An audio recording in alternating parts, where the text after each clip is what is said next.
Hi guys, how are you? So nice to connect to you. Welcome to this channel and welcome to this video. My name is Laura. This is Pleiadian Healer from PleiadianHealer.com. And today I want to go through a topic that may interest quite a few of you. I want to talk about cords and intrusions, also including AI implants, which fall under that category. So, as you guys know, I have a brand new course out there, Be Your Own Shaman. And this course focuses on how you can actually do a lot of these removals on your own. It shows you certain techniques that you can use to remove your own cords, your own implants, and their such. But for some of you, it might not be clear what exactly are cords, where do they come from, what are implants, where do they come from, why do you want to remove them? So I want to make this video just to kind of be on the same page and explain it to you, or at least kind of have an explanation out there for whoever needs to see this in the future. Let's start off with cords. Okay, so I do want to say everything like the cords, the intrusions, the implants, all of this, it's not an actual like physical cord that you see. It's in the astral, in the ethers, and call it like an astral cord or an ethereal cord. So let's just discuss what purpose does cords and cord removals, what purpose do they have? So cords can form for a variety of reasons. And oftentimes when we are in relation to someone or something, such as electronic instruments, a cord forms. And this can happen especially during a love relationship. Like if you just came out of a love relationship with someone, or you are married to someone, or you're in some form of dating scene or whatever with someone, there's definitely a chance that a cord can form. Definitely also for friendships or between relatives, like there's a cord between the mother and a child, that's a very strong cord, and so on. The cords are seen in the ethereal, and they can sometimes also be felt on the physical level, though, even though you can't necessarily see them with the physical eye. Some people can, though. If you're really, really tapped in, you can definitely see a cord in that way, because everything that kind of manifests in the astral, or anything that exists in the astral, will in one way or another also manifest in the physical, right? And so how can a cord feel to you? So when you have a cord, let's just say you are, the most simplest way to explain it is when you are in a relationship to someone. Okay, so we've all been most likely in a love relationship with someone. When you are in a relationship with someone, a cord can make that relationship more dependent or unhealthy the more time goes on, and the more time, energy, and love people invest into each other. So some shamans say, oh, not every cord is negative. There are cords that are beneficial and that you want to keep. In my opinion, if there's a cord there and you kind of see it as an unhealthy thing, I would probably remove it no matter what. And a lot of those cords are in that way. And removing a cord doesn't necessarily mean the relationship's going to go downhill or whatever. No, actually the opposite. It's just going to form a more healthier outlook onto that relationship. So it's wise to remove cords on a regular basis for those reasons. Either you can either do that through a full body scan, that's once again an astral full body scan, or other techniques. And I discussed those techniques in the course Be Your Own Shaman.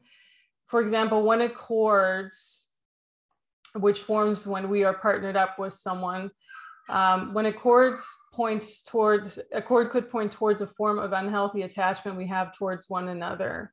And this could be expressed through feelings of dissatisfaction, blaming, feeling annoyed, disruptive arguments, and so on, right? So we all know the situations where we've been in a relationship with someone and it's just been overly dramatic, right? It's just been like that person, like the moment you're kind of somewhere, there's the kind of like that bickering, there's that unhappiness, there's a lot that goes into it, obviously, like a lot of expectations people have towards each other in relationships, and those come from other types of relationships you've had, like obviously the parent relationship, a relationship that you had with your parents or with other people who were parenting you.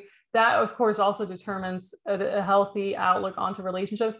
But usually when a cord forms, you can feel that very strongly, or you can sense that very strongly, because there are all these things where your partner just kind of feels you owe them something, or there's a form of attachment to each other that just doesn't feel healthy at all, if you know what I mean. And I'm sure people who've been in that situation, which is almost all of us, know exactly what I mean.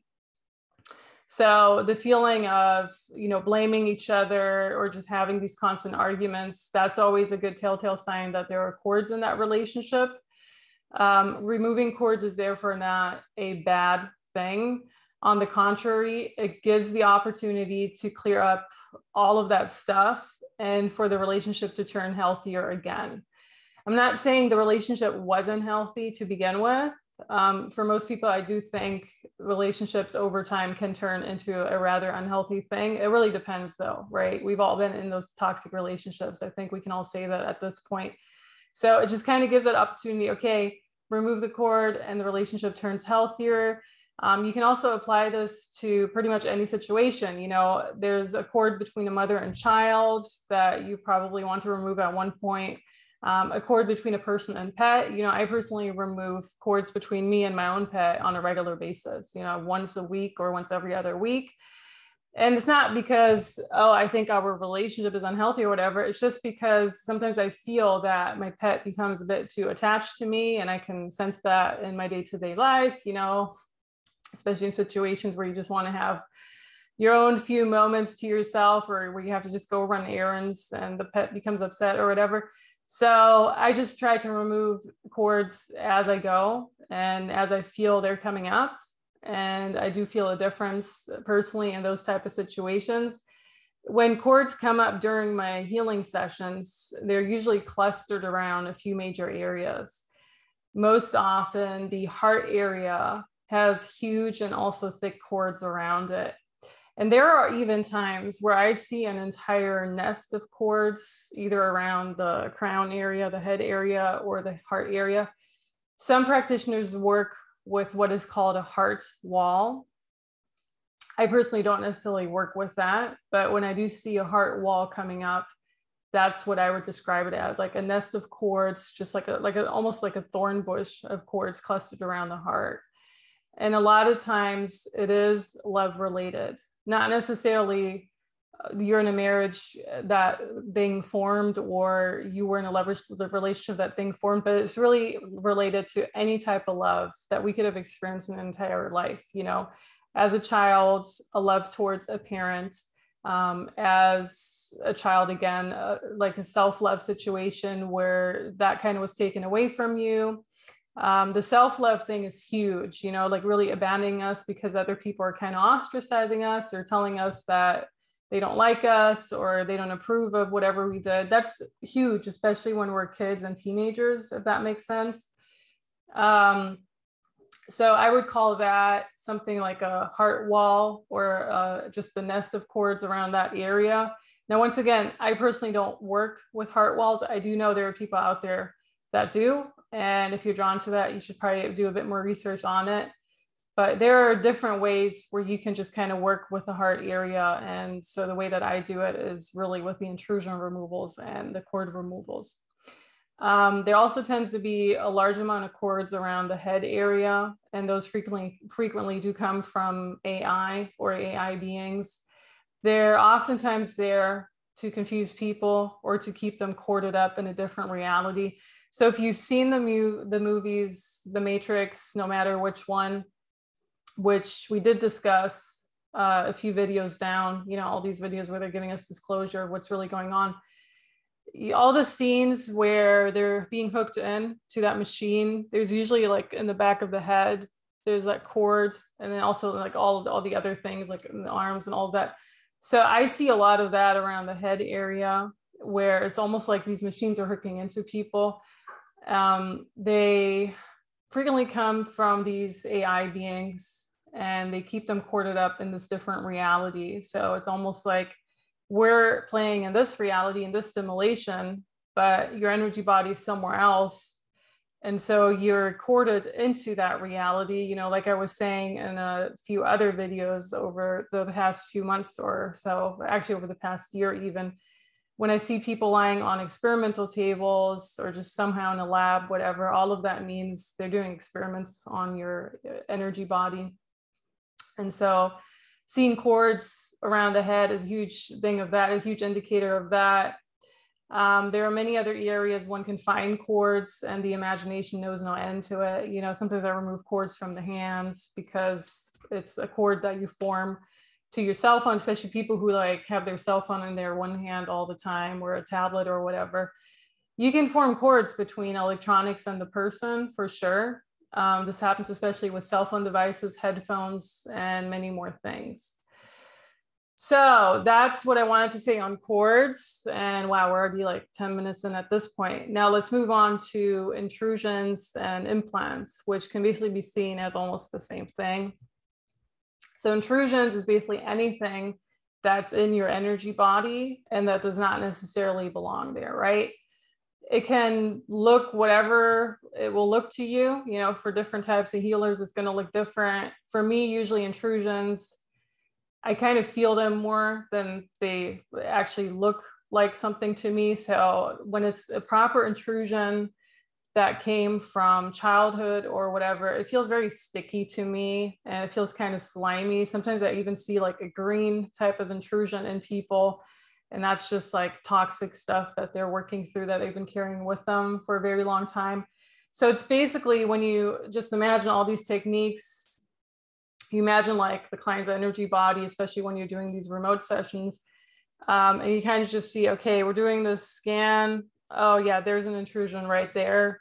So an intrusion, the difference between an implant and an intrusion is basically like an implant is usually from AI. It's like a chip implant. It's being implanted into you. Most people think implants are only when they're abducted somehow, they got an implant from these ETs or aliens or beings in the astral. That's not true. Like you can get an implant from your cell phone just by holding your cell phone. And it's kind of like the more you hold it or the more you're kind of holding all these electronic AI devices, sure, a cord forms, that's usually the first sign, but somehow they can even form an implant into your energy body, into your energy hand. And that's actually a strong one. I started seeing those like around 2 years ago in people. And that was interesting for sure. With the implants, so let's just get back to intrusions, just kind of jump around all the time. So the intrusions are usually something that feels a bit more organic, and that's just something that really doesn't belong in your energy body. It can come from childhood, teenagehood, it can come from a few months ago, a few years ago. It's just something that, you know, you had a situation somehow, let's just say an intrusion around the solar plexus area. The solar plexus area is around the gut area, right? Like biologically seen, the gut, like in between the chest and the womb area. And so that has a lot to do with you actually being able to create and manifest, because it's kind of related to that womb creation area too. But with the solar plexus area, when you just receive a punch in the gut, like literally, what does it do, right? You kind of just sink over. It really affects your statue, your attitude, your self-worth as well. Whenever there's something in the solar plexus area, and I'm not talking about the chakra or anything at all, I'm talking about the actual physical body, the solar plexus, just to be clear on that.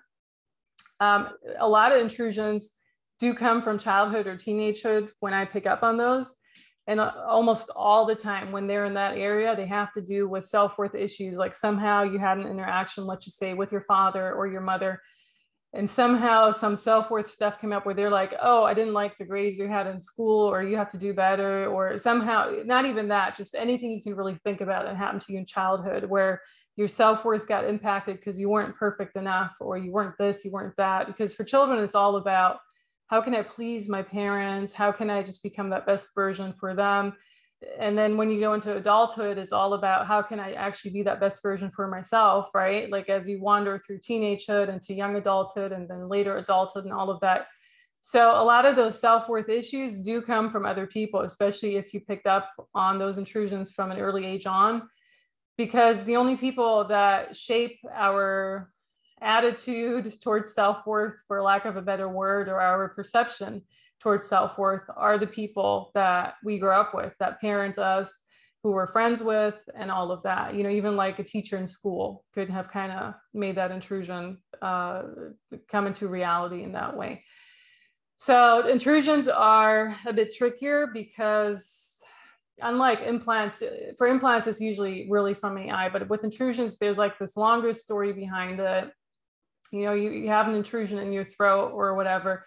That comes from someone really trying to forbid you to speak your truth, you know, and that usually also happens around the school era where we're supposed to go into public speaking and speak our answers in front of the entire class, and then maybe we're being made fun of and those kind of things. So there's a lot that goes into it. It can also come from past life, obviously. You know, some intrusions can actually look like an actual sword that you're trying to pull out of there, and that's usually how someone died in the past life. So there is so much that goes into it, and I didn't even plan on making this video so extensive, but I think you get the idea. And you do want to remove that intrusion because especially if it's coming from earlier in your life, or especially if it is coming from a past life, like you have that sword somewhere sticking in your heart, you just don't want to carry that weight with you anymore. You know, you deserve peace in this lifetime, you deserve healing in this lifetime, and you do deserve to move on from that situation, right? A lot of our trauma is in our cell bodies. It's stuck in our actual DNA. It's stuck in our actual cell body tissue and all of that. And people who work with massages, people who work in chiropractic, at least the ones who are aware, people who work with human bodies, they know that when someone experiences a trauma in real life, it's stuck in their body. You know, it's stuck in the outer layers and also sometimes like the deeper tissue of a person's body. Like I've actually talked to this one massage therapist who kind of specializes in those things too. And it's just mind blowing what you can pick up on when you've had a situation like that. So just imagine what happens when you had a situation like that in a past life and you're still carrying that trauma with you. You know, some people are afraid of water in this lifetime and all of those things. A lot of that does come from like past life experiences that we're still carrying with us in our DNA, in our bone structure, in our cell bodies. And like I already said in previous videos, we carry our imprints with us from lifetime to lifetime, right? Like we even look similar in several lifetimes. Like I always had like the cheekbone structure that I have right now, even if I was a man in a past lifetime. Like I saw visions of myself.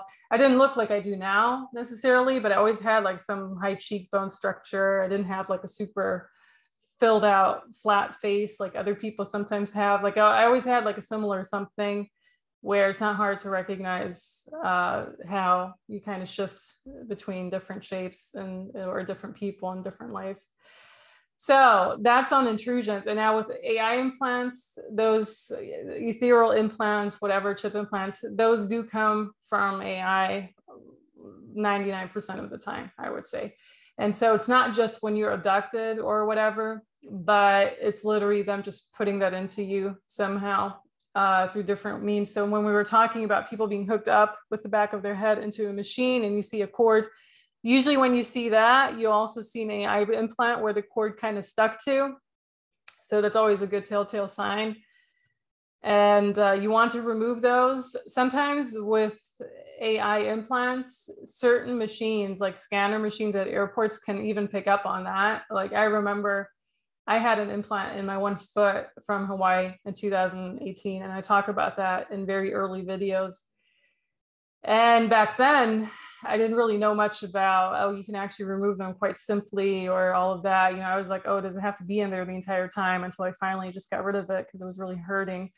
So I remember walking through this machine because I was going on at least 2 other trips after that. So I always had to walk through the airport scanning machine. And they always wanted me to like take my, you know how they just hand scan you? They always wanted me to take my right foot, kind of lift it up so they can kind of scan below that. And I'm like, why are they doing that? It makes no sense, right?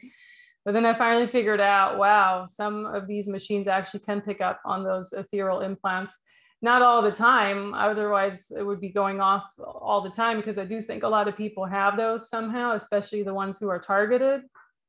And especially with the procedures that have been rolling out over the past 1 or 2 years in terms of whatever people have gotten recently. So there's a lot that goes into that in and of itself. But in short, you want to remove both. You want to remove intrusions. You deserve peace, moving on, being the best version of yourself. And for sure, you want to remove those AI implants because you want all of the AI out of your body. Okay, so short and sweet. I hope this helps in clarifying a little bit. Now, if you actually want to learn those techniques on how to remove them in a very shamanistic way, in a very organic way, and very natural way, you can. I do have my course out there, Be Your Own Shaman, and all the information will be below in the description box too. If you're interested, definitely join. And if not, this was still, I think, a pretty informative video for everyone. I hope you have a wonderful day. Thank you so much for coming along and for being here, and talk to you very soon. Bye, guys. Have a wonderful one.